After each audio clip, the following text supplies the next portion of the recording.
Hey guys, so this is quick review number 2 of another Happy Dad Hard Seltzer. This is the watermelon, so let's go ahead and give it a shot.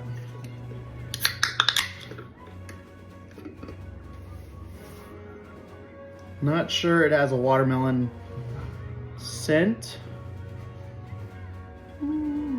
Maybe an artificial smell, I don't know. It's hard to tell.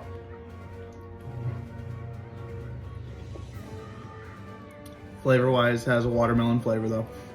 So this is probably not my favorite.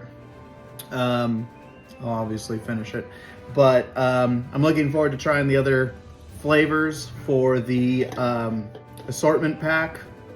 And they have just teamed up recently with Snoop Dogg and are actually releasing a Death Row Grape flavor, which I am excited to try.